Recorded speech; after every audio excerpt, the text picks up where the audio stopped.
दोस्तों नमस्कार। जब से एसबीआई ने इलेक्टोरल बॉन्ड से संबंधित तमाम जानकारियां सौंपी हैं तब से लेकर के अभी तक कई तरीके के खुलासे लगातार हो रहे हैं। हर दिन कुछ ना कुछ उसको लेकर के नई नई चीज़ें सामने आ रही हैं, देखने को मिल रही है। और आज उसी कड़ी में जो खुलासा हुआ है वो हिंदुस्तान के लोगों के लिए बहुत ही चिंताजनक है और एक बहुत ही गंभीर खुलासा है जो कि हमारे आपके जीवन से संबंधित है, हेल्थ से संबंधित है ना। स्वास्थ्य से बड़ा कोई धन नहीं होता है।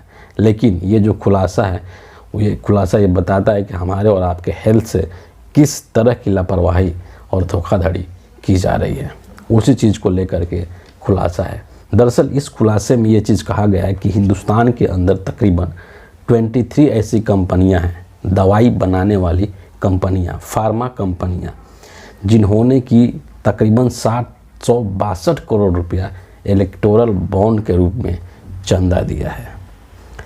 ये जो कंपनियां हैं, इनमें से ये जो 23 कंपनीज़ हैं, इनमें से कुछ का अगर मैं आपको नाम बताऊं तो सन फार्मा है, सिप्ला है, ग्लेनमार्क है, इंटास है, जाइडस है, टोरेंट है ना। ये कुछ 4-5 कंपनियों का नाम है। जाइडस ये जो हेल्थ केयर लिमिटेड है, इसने कोरोना के टाइम पे एक रेमडेसिविर दवाई बनाई थी जो कि कोविड के इलाज के लिए इस्तेमाल में लाया जाता था। इसके अंदर भी जब लैब टेस्ट किया गया तो इसमें कमी पाई गई इसके गुणवत्ता में। ये जो तमाम कंपनियां हैं 23, ये कंपनियां कई तरह की बीमारियों के लिए दवाइयां बनाती हैं। टीबी है, ब्लड प्रेशर है, डायबिटीज़ है, कोविड है, मलेरिया है, कैंसर है, हार्ट से संबंधित बीमारियां हैं। ऐसे ना जाने कितनी बीमारियां हैं जिनके लिए ये जो कंपनियां हैं, फार्मा कंपनियां, ये अलग अलग तरीके की दवाइयां बनाती हैं। और इनके कई सारे जो दवाई हैं, जो मेडिसिन्स हैं, वो लैब टेस्ट में फेल हुए हैं। मतलब कि उन दवाइयों के अंदर कमी है, उनकी गुणवत्ता में कमी है। और सोचिए कि आप जब इलाज कराने के लिए जाते हैं, आजकल एक तो देश के अंदर सभी तरह की दवाइयों की जो कीमत है वो बढ़ चुकी है। नरेंद्र मोदी जी की कृपा से और देश के विकास के लिए इन दवाइयों का दाम एक तो बढ़ा दिया गया है। इलाज महंगा है, डॉक्टरों की फ़ीस महंगी है, फिर भी आप अपने हेल्थ के लिए है ना जाते हैं इलाज कराने के। चलो पैसा तो लग रहा है लेकिन स्वास्थ्य सही हो जाएगा। लेकिन उस दवाई में ही जब गड़बड़ी है तो सोचिए कि ये आपके जीवन के साथ कितना बड़ा खिलवाड़ किया जा रहा है। और ये चीज़ इस रिपोर्ट में निकल करके सामने आई है। इसमें जो बातें कही गई है कि इसमें से अधिकांश ऐसी कंपनियां हैं जो कि पहले जो है उनके ऊपर छापा पड़ा ईडी का, और ईडी का छापा पड़ने के बाद उन्होंने इलेक्टोरल बॉन्ड के रूप में चंदा दिया। और हमेशा की तरह इस बार भी इसमें अधिकांश जो चंदा है वो भारतीय जनता पार्टी को गया है, नरेंद्र मोदी को गया है। ये तो कुछ कंपनियों के नाम मैंने बताया दवाई बनाने वाली। कुछ हॉस्पिटल्स भी ऐसे हैं जिनका इस लिस्ट में नाम उजागर हुआ है, जैसे कि यशोदा सुपर स्पेशलिटी हॉस्पिटल है, डॉक्टर रेडिस लैब है। ये जो दोनों हॉस्पिटल्स हैं इन्होंने भी करोड़ों के चंदा दिए हैं चुनावी बॉन्ड के रूप में। लेकिन यहाँ पर थोड़ा सा बदलाव है। ये जो है यशोदा सुपर स्पेशलिटी हॉस्पिटल और रेड्डी लैब, इन्होंने सबसे अधिक चंदा बीजेपी को नहीं दिया है, बल्कि तेलंगाना में जो भारत राष्ट्र समिति है केसीआर का, उसको सबसे अधिक इन्होंने चंदा दिया ये दोनों हॉस्पिटल्स ने। एक और बहुत ही दिलचस्प है फार्मा कंपनी जिसका कि नाम आजकल काफ़ी सुर्खियों में आ रहा है, वो है अरबिंदो फार्मा, जिसके संस्थापक या जिसके निदेशक रेड्डी है, जिसका कनेक्शन अरविंद केजरीवाल से है।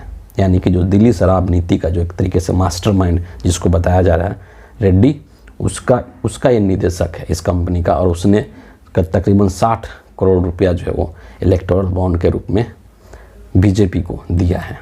और उसके बाद ईडी की कार्रवाई भी बंद हो गई और उसको आसानी से बेल भी मिल गया और किसी भी तरह की कोई समस्या नहीं, और वो केजरीवाल के खिलाफ सरकारी गवाह भी बन गया।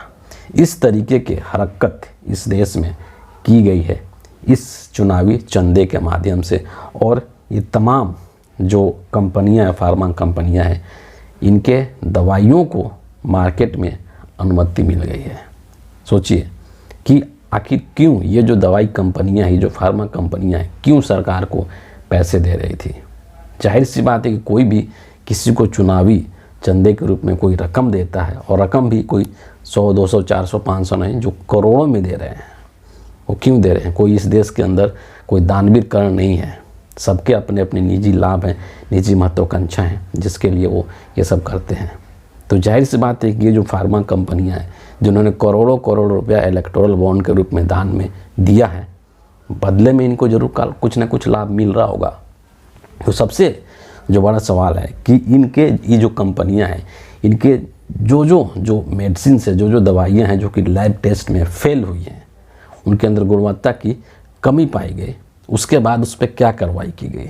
भारत सरकार ने, जाहिर सी बात है कि भारत सरकार इन सब चीज़ों को कंट्रोल करती है, तो भारत सरकार ने उनके ऊपर क्या कार्रवाई की, क्या वो लैब टेस्ट में फेल हुई दवाइयों को मार्केट में आने से रोका, ये एक बहुत बड़ा सवाल है। और अगर नहीं रोका तो उसी की अनुमति के लिए हो सकता है कि इन लोगों ने करोड़ों रुपए का चंदा दिया हो। ये चीज़ तो किसी के भी दिमाग में आ सकता है।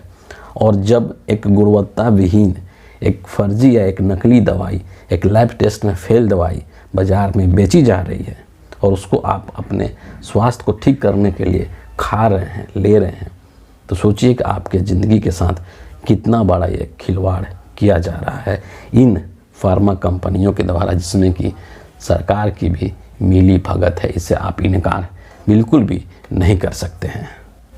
इस चीज़ को लेकर के जो कांग्रेस पार्टी की नेता हैं सुप्रिया सरनेत, उन्होंने एक ट्वीट किया है। बहुत लंबा चौड़ा ट्वीट है, लेकिन ऊपर के जो 2-3 लाइन्स है वो मैं आपको पढ़ करके ज़रूर बताना चाहूँगा। क्या कहती हैं सुप्रिया सरनेत कि यह भ्रष्टाचार की नहीं, आपकी ज़िंदगी के साथ सौदे की कहानी है। वो सौदा जो नरेंद्र मोदी ने चंदे के बदले में किया है। खबरों के मुताबिक दवा बनाने वाली बहुत सारी कंपनियां जिनकी दवाएं टेस्ट में फेल हुई थी, उन कंपनियों ने इलेक्टोरल बॉन्ड से चंदा दिया है। यह साफ साफ रिश्वत और आपके जीवन के साथ खिलवाड़ नहीं तो क्या है।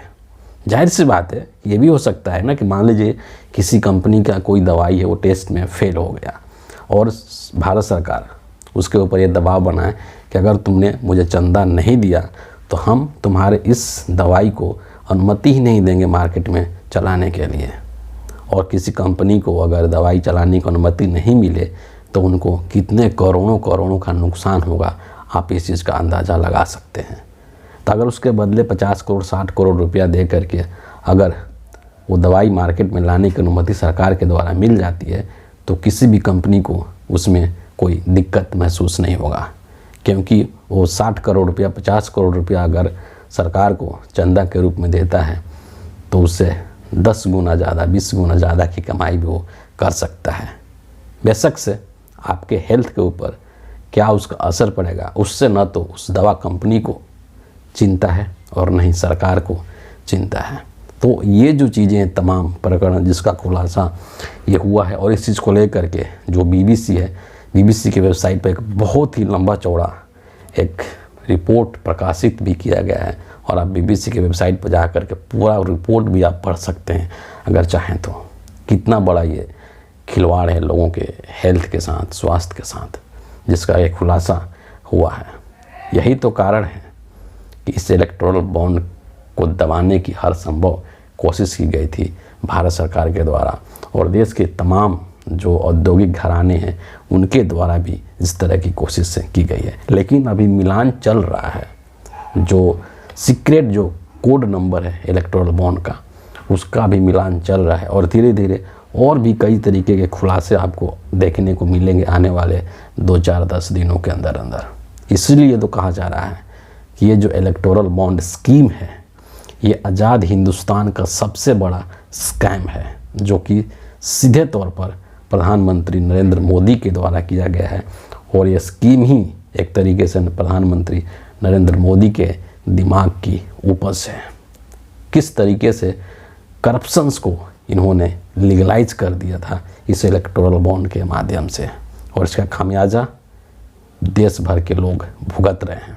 सोचिए, पहले तो इंफ्रास्ट्रक्चर से संबंधित जो कंपनियां हैं उनको बड़े बड़े ठेके दे दिए, है ना।